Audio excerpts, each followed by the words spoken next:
Bonjour à tous, j'espère que vous allez bien. Jazz se confie sur la scolarité de sa fille Chelsea et elle nous apprend qu'elle va la faire redoubler. Également, elle nous parle du tournage de la nouvelle saison de la JLC Family qui va bientôt commencer à Los Angeles. Je vous laisse l'écouter et n'hésitez pas à réagir en commentaire.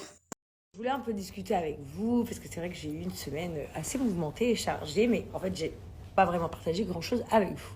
Donc, j'ai plein de petits trucs à vous raconter. Donc, premièrement, je voulais vous parler de ma fille, Chelsea. J'ai eu une réunion avec sa directrice avant-hier, ou avant-avant-hier, enfin il y a 3 jours.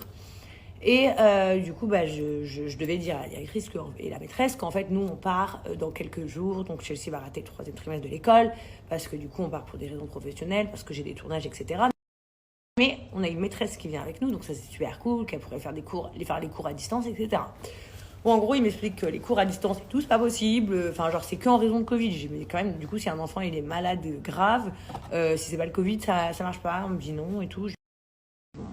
D'accord, bon bah écoutez, c'est pas grave, ma maîtresse qui est avec nous, elle lui fera elle les cours, puis voilà.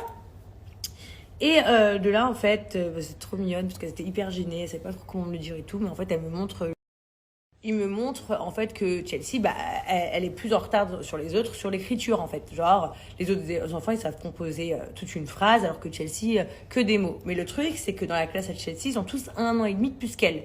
D'accord, et donc ils ont entre 5 ans et demi et 6 ans. Chelsea, elle vient d'avoir 4 ans il y a 3 mois, donc elle a 4 ans et 3 mois.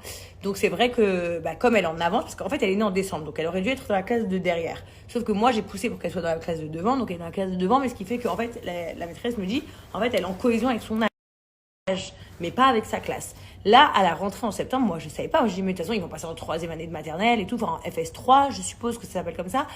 Donc du coup c'est cool, il n'y a pas besoin de... Enfin elle rattrapera et tout ça. Il me dit ah non, il passe pas en FS3, FS3 ça n'existe pas, elle passe en grade 1. Donc en grade 1 pour nous c'est le CP quoi. Donc j'ai dit ah là c'est pas la même chose et tout, donc du coup en fait on s'est mis d'accord, je pense que c'est mieux que Chelsea repasse son année l'année prochaine. De toute façon, en plus de ça, je préfère largement qu'elle redouble et qu'elle soit bien dans sa classe et qu'elle se sente pas paumée que de pas la faire redoubler et qu'elle soit derrière sa classe ou qu'elle soit frustrée de pas réussir autant que les autres. Voilà, pour ma part, j'ai déjà redoublé aussi quand j'étais jeune le CE1 et je sais que voilà, c'est pas toujours facile, mais là elle est toute petite donc ça va. Mais c'est surtout que je voulais dire à tous les jeunes qui redoublent, bon, je sais que c'est relou et tout, et des fois ça fait de la peine, ça fait un pincement au cœur et tout, mais des fois c'est un mal pour un bien, parce que en tout cas moi je préfère être la moyenne un peu plus grande que être la plus jeune et la plus naze. En fait, voilà, c'est tout. Des fois, il faut évoluer avec les choses, avec son temps. Et parfois, il faut juste redoubler pour faire encore mieux. Et encore mieux, c'est toujours faisable. Donc, si on a l'opportunité et que ça ne change pas quelque chose de catastrophique, franchement, moi, je pense que c'est très, très bien. Ça vous permet de redoubler d'efforts et d'être dans les meilleurs. Donc ça, c'est le premier truc un peu touchy de cette semaine où j'ai été un peu tristounette et tout. Et que ça m'avait blessé, mais bon, le meilleur pour ma fille, c'est le plus important.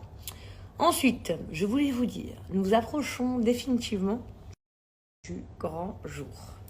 Voilà, j'ai mal à la tête de ouf, mais ça y est, c'est l'heure.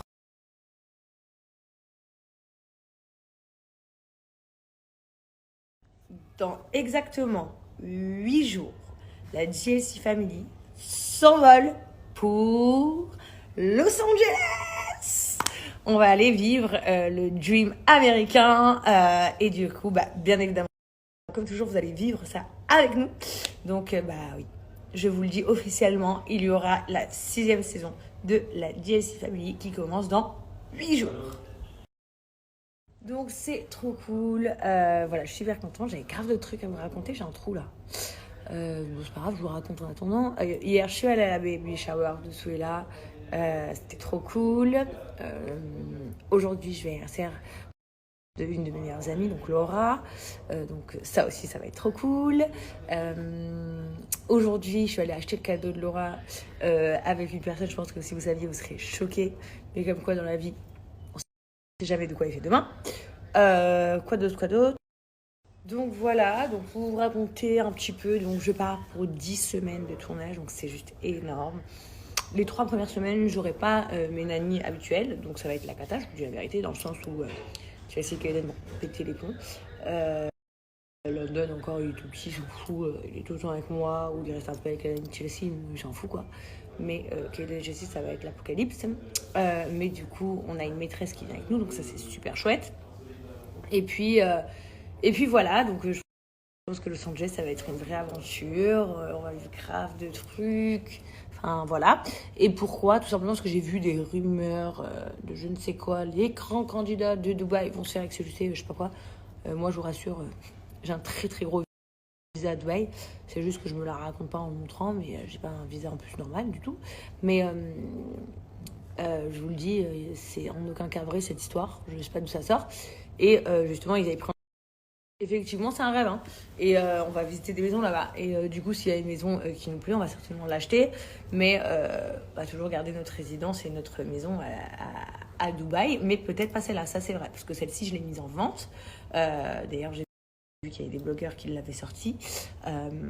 Mais du coup, j'achèterai notre maison. Enfin, de toute façon, j'ai des appartements à Dubaï, mais j'achèterai une autre villa. Mais je resterai habitée à Dubaï. Et aux États-Unis, ce serait un plus. Et d'ailleurs, si tout se passe bien... je vais faire ça dans d'autres pays aussi, quoi. C'est un peu un travail, c'est un peu une passion. Enfin, vous pouvez demander mes amis, ils me disent, mais Jazz, mais pourquoi sur les réseaux tu partages pas tout ça? Pourquoi sur les réseaux tu montres pas ton côté design des maisons et tout? Parce que c'est vrai que moi, je fais grave le bien immobilier pour notre famille, pas pour, voilà, juste pour nous. Mais genre, je change les maisons de A à Z et en fait, à chaque fois, mes amis ils me disent, mais t'es trop doux à ça, en fait, tu devrais trop faire ça et tout. Mais bon, voilà, donc c'était ma petite parenthèse. Comme vous le savez, je pars pour un deuxième tournage, mais sur celui-ci, je ne peux pas. Je pense qu'il y en aurait vraiment long à dire, mais voilà. Donc du coup, les amis, je sais... Ah, mais oui, je me rappelle de quoi je voulais vous parler. Je suis une ouf, moi j'ai oublié un truc de ouf. Donc ce fameux Snapchat de moi. Alors, effectivement, comment vous dire? Oui, c'est donc moi. Donc oui, c'est donc mon Snapchat. Mais je vous explique comment ça s'est passé. C'est ça que je voulais vous dire. Moi, vous savez, je vous ai toujours dit, je ne reviens pas sur Snap, j'en ai rien à faire. Ça y est, mon boycott. Depuis qu'ils m'ont pété mon Snap officiel, j'ai fait un Snap. On l'a pété au bout de 4 jours, genre flemme de ouf. Et en fait, du coup, c'est Emine qui s'est chauffée, qui m'a dit non, je m'en fous, c'est injuste, genre ils t'ont fait ça, c'est injuste, etc. T'as pas à être puni comme ça, t'as rien fait de mal, nan. Donc il m'a dit, je refais un Snap moi. Et je lui ai dit non, j'en veux pas, non, j'en veux pas. Il m'a dit si je le fais, si je le fais, si je le fais. Et du coup, bah, Emile filme plein de trucs exclus de notre vie. Pourquoi? Parce qu'en fait, il filme tout en schmette. Un truc, du coup, c'est pas moi qui ai décidé de vous filmer. Bien évidemment, il met pas de filtre, voilà. Mais bon, du coup, voilà, c'est un peu un clip. J'ai vu qu'il y avait plein de gens qui kiffaient. En tout cas, moi, Jazz Correa, je ne prendrai pas cet écran avant au moins 10 jours, que je sois sûre et certaine qu'il ne saute plus. Et donc, du coup, en attendant, Emine filme tout ce que je fais. Voilà. C'est donc voilà la petite anecdote de Snap. J'ai été contrainte. Mais en fait, j'avais pas envie encore de vivre un échec, mais allez, why not? Je l'ai laissé faire. Il me dit que je peux lui faire confiance, que ça va pas sauter, etc. Que vous êtes trop content. Déjà, je voulais vous remercier parce qu'en vrai, en 24 heures, il y a déjà 400 000 abonnés. Donc, en vrai, c'est énorme. Bon, bien évidemment, c'est pas mon Snap d'avant où j'avais 4 500 000 abonnés. Mais là, il y en a 400 000 encore en 24 heures ou en 48 heures. Donc, c'est déjà beaucoup. Et donc, c'est déjà cool. Et du coup, bah, déjà, merci de toujours me soutenir dans tout. Et puis, influente sur Snap. Donc, voilà, on sait jamais. On sait jamais. En tout cas, je peux vous dire que dans mon téléphone, il n'y a pas l'application Snapchat. Voilà. Je ne veux pas redevenir addict de cette appli. Et je ne veux pas être déçue non plus. Donc, on verra. En attendant, vous pouvez me suivre sur mon Snapchat qui est tenu par Emine. Et quand tout ira bien, bah, peut-être que je serai de retour, je ne sais pas. En tout cas, ne vous étonnez pas si vous voyez cette story sur Snap, parce que je sais très bien que pour 5 minutes, il va la voler dans mon Insta Story pour la mettre. En fait, en vrai, Emine, il me fait vivre un avant-tournage. C'est un caméraman qui me suit comme ça dans la gueule. Bon, allez, les amis, je vais voir mes bouts. Et puis après, j'ai des trucs à faire. Donc, je vous dis peut-être à tout à l'heure.